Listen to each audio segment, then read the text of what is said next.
Nangako si Sandigan Bayan Presiding Justice Geraldine Econg na bibilisan ang paglilitis sa mga kakasuhan kaugnay ng mga flood control project. Target nilang makapagbaba ng hatol 8 buwan matapos simulan ang hearing. At narito ang exclusive na panayam ni Joseph Moore.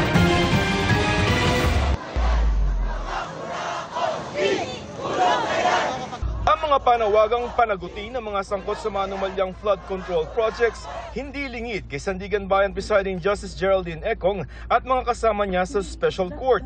Sila ang lilitis at sisindensya sa mga makakasuhan sa anomalya.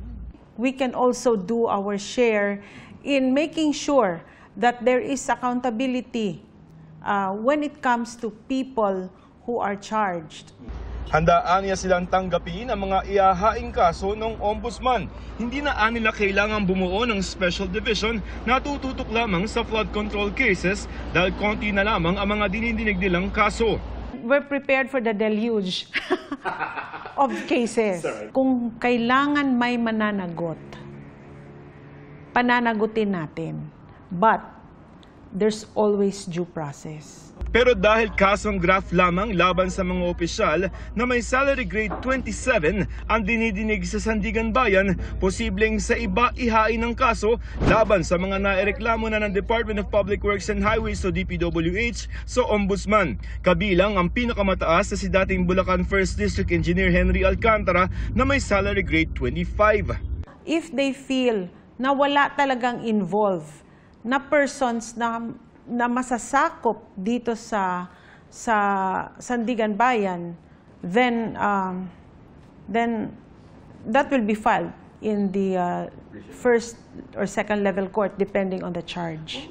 Tiyak namang Sandigan Bayan ang lilitis kung matuloy ang ilan pang inirekomenda ng Independent Commission for Infrastructure o ICI na kasuhan ng Ombudsman na sina dating Mimaropa Regional Director Engineer Gerald Panacan at mga Assistant Regional Directors nito na nasa salary grade 28. Pag nagkataon, pangako ni Justice Econg bibilisan nila ang paglilitis.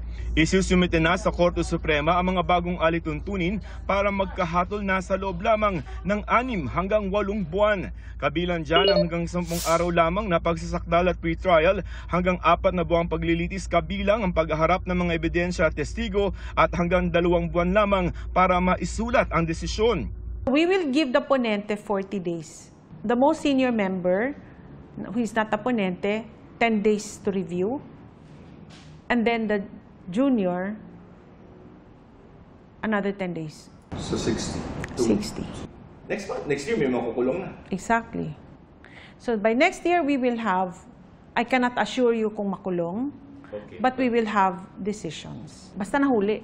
Sa mga pagdinig dito sa Sandigan Bayan, pinapayagan naman ang media na makapasok sa korte at saksihan ang paglilitis. Pero ayon kay Sandigan Bayan Presiding Justice Geraldine Econg, kung may panawagan ng publiko na isa-publiko o i-live stream yung magiging pagdinig sa mga kaso ng mga maanumalyang flood control projects, handa raw nilang hinga ng permiso ito sa Korte Suprema.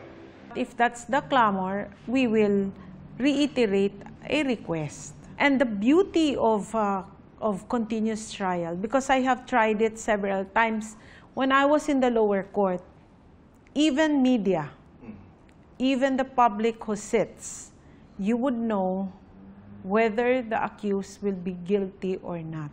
If the Supreme Court allows, of course, we are, because we're not hiding anything. Para sa GMA Integrated News, Joseph Morong, Nakatutok 24 Oras.